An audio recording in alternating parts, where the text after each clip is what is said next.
Hello guys, good morning. আমি সঞ্জিতা আরেকটা নতুন ব্লগ নিয়ে চলে এসেছি। মার শরীর ভালো ছিল না, তাই সকালের কাজগুলো যেহেতু আমাকেই করতে হবে, তাই ঘুম থেকে সকাল সকাল উঠে গিয়েছিলাম। সকাল সকাল বললেও চলে না, কারণ ঘুম থেকে উঠতে প্রায় 8:45টার মতো বেজে গেছিলো। কারণ রাতে প্রচণ্ড বৃষ্টি হয়েছিল, আর বৃষ্টিতে ঘুম থেকে একটু উঠতে লেটই হয়ে যায়। তারপর আমি বিছানাটা উঠিয়ে ঘর দুটোকে গুছিয়ে ঘর দুটো ঝাড় দিয়ে নিয়েছিলাম, আমার ঘর আর মায়ের ঘর। তারপর ঘর ঝাড় দেওয়া হয়ে গেলে আমি একটু রাস্তায় বেরিয়ে পড়ি, আর আমার সঙ্গে গিয়েছিল আমার মাম্মা এবং পাপা। ওদেরকে নিয়ে একটু রাস্তায় ঘোরাঘুরি করি, আর ভাই সাইকেল চালাচ্ছিল আর পাপা ঘুরে ঘুরে দেখছিল। এরপর মাম্মাকে বলি, তুমি হেঁটে আসো, আমি একটা ভিডিও বানিয়ে দেই, আর ও ঢং করে হেঁটে আসছিল। আর চারপাশটা দেখো কি সুন্দর লাগছে, কারণ বৃষ্টি পেয়ে মনে হয় গাছগুলো তরতাজা হয়ে উঠেছে, আর সকালবেলা তখনও হাওয়া দিচ্ছিল।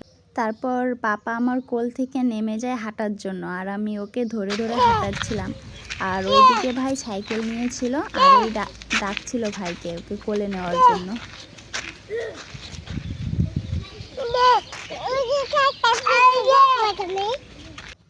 তারপর আমরা বাড়ি চলে আসি, আর আমি বাড়ি এসে উঠোনটা ঝাড় দেই, কারণ কালকে রাতে বৃষ্টির জন্য অনেক পাতা পড়েছিল, আর উঠোনটাও ভিজেছিল, জল জমেছিল। আর আমার ভিজে উঠোন ঝাড় দিতে একদমই ভালো লাগে না। কি আর করা যাবে, মায়ের যেহেতু শরীর ভালো না, তাই অনিচ্ছাকৃত থাকা সত্ত্বেও কাজটা আমাকেই করতে লাগবে। মার যদি শরীর ভালো থাকতো তাহলে আমি কখনোই উঠোন ঝাড় দিতাম না, আর আমাকে দিতেও হতো না। তারপর উঠোন ঝাড় দেওয়া হয়ে গেলে আমি বাসন মাজতে বসে পড়ি, কারণ আমার রান্না করাও ছিল, রান্নাও করতে লাগবে। আর বাসন মাজতে মাজতে দেখি টাইম কলের জলও চলে এসেছিলো। তারপরে আমি বাসনগুলো মেজে বাসনগুলো ধুয়ে নিই, আর বাসনগুলো যেই ধুয়ে রাখি তখনই বাসনগুলো পড়ে যায়, তখন বলো কেমন লাগে। তারপরে আর কি করা যাবে, তারপর আমি বাসনগুলো মেজে আর না রেখে সোজা ঘরে নিয়ে যাই। তারপর বাসন মাজা হয়ে গেলে আমি খাওয়ার জন্য জলও ভরে নিই। তারপর আমি চলে আসি চা বানাতে, আর মাম্মা বলছিল, পিমনি তুমি কি করো? আমি বলছিলাম চা বানাচ্ছি, আর ক্যামেরার সামনে একটু ঢঙও করে নিল। তারপর চা খাওয়া হয়ে যাওয়ার পর আমি ভাত বসিয়ে দিয়েছিলাম, আর ভাতও হয়ে গিয়েছিল। তারপর আমি দুটো বেগুন কেটে নিয়েছিলাম ভাজার জন্য, তারপরে আমি বেগুনটাও ভেজে ফেলি,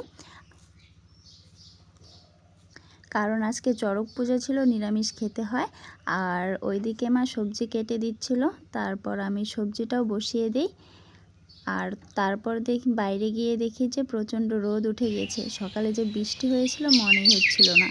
তারপর খাওয়া দাওয়া শেষে আমি স্নান করে নিই, আর ওদিকে মা সব কিছু রেডি করছিল তেল ঠাকুর আসবে বলে। তারপর দেখি যে শিব পার্বতী আর নারদ এসেছে।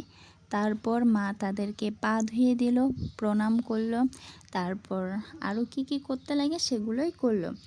আর একটা কথা হচ্ছে, আমি ফার্স্ট টাইম ব্লগ বানাচ্ছি, ফার্স্ট টাইম ভয়েস দিচ্ছি, জানি না কীরকম হবে। কোনো ভুল ত্রুটি হলে আমাকে বলে দিও কমেন্ট করে। জীবনের ফার্স্ট টাইম কোনো একটা কিছু করতে গেলে জানি সেরকম ভালো হয় না। তো তোমাদের ব্লগটা ভালো লাগলে অবশ্যই লাইক কমেন্ট শেয়ার করে দিও, আর আমার পাশে থেকো। তারপর দেখলাম যে নারদ উল্টা পাশে শিব পার্বতীকে পুজো করলো। আর একটা জিনিস দেখে আমার খুব হাসি পেয়েছে, সেটা তোমরা নারদের পিঠে দেখলেই বুঝতে পারবে। মুভির ডায়লগও নারদের পিঠে বসে গেছে।